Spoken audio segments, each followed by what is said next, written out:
Assalamualaikum warahmatullahi wabarakatuh. Anak-anak, hari ini kita akan belajar tentang sesuatu yang sangat penting dalam kehidupan kita sehari-hari, yaitu akhlak terpuji. Apa itu akhlak terpuji? Akhlak terpuji adalah sikap baik yang kita lakukan setiap hari kepada Allah, kepada orang tua, kepada guru, dan kepada teman-teman kita. Akhlak baik membawa kebahagiaan bagi diri sendiri dan orang lain. Yuk kita mulai. Anak-anak, di sini Ibu menampilkan beberapa contoh akhlak terpuji.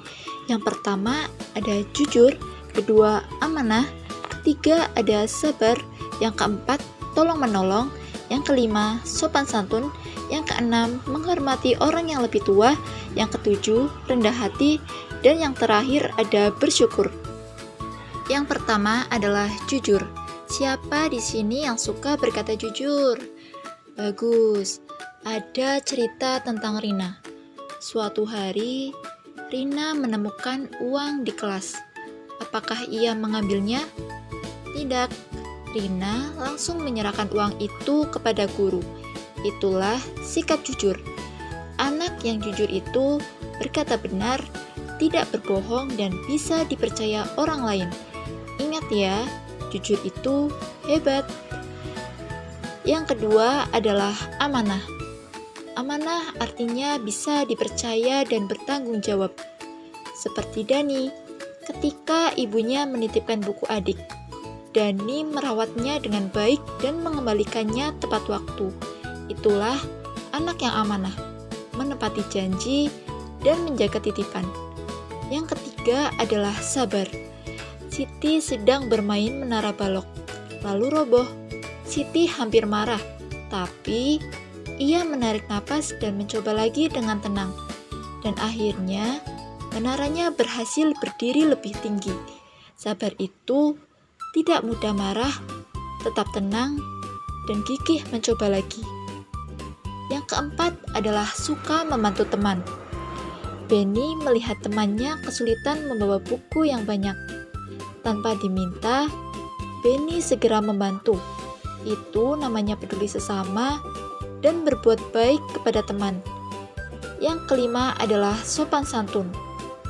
Aisyah selalu mengucapkan salam dan berbicara lembut saat bertemu guru. Gurunya pun merasa senang. Anak yang sopan itu berkata lembut, mengucapkan salam, dan menghormati orang lain.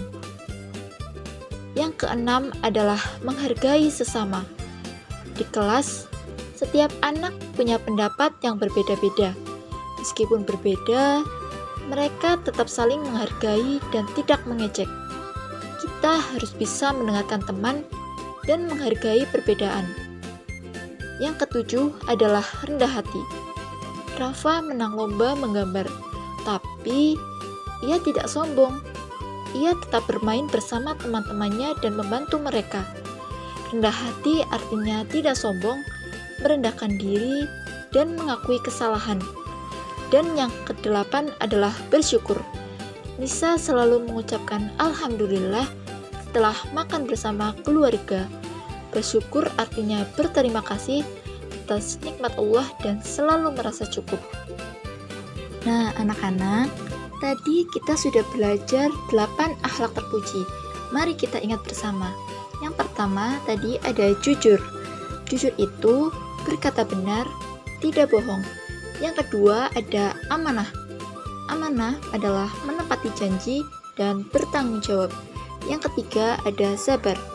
Sabar yaitu menahan amarah, tabah menghadapi ujian. Yang keempat ada tolong menolong, yaitu membantu orang lain, peduli sesama.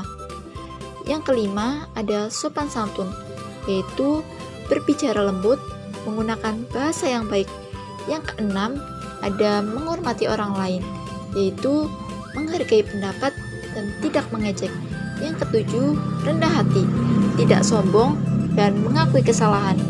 Dan yang terakhir ada bersyukur, berterima kasih atas nikmat Allah. Semua ini bisa kita lakukan di rumah, di sekolah, dan di mana saja. Ingat ya, Akhlak terpuji bukan hanya untuk dipelajari, tapi untuk dipraktikkan setiap hari. Mulai dari hal kecil seperti berkata jujur, membantu teman, dan mengucapkan salam, semua itu adalah akhlak terpuji. Seperti yang kita pelajari tadi, akhlak baik membuat hidup lebih indah. Mari kita jadikan akhlak terpuji sebagai kebiasaan setiap hari. Terima kasih. Wassalamualaikum warahmatullahi wabarakatuh.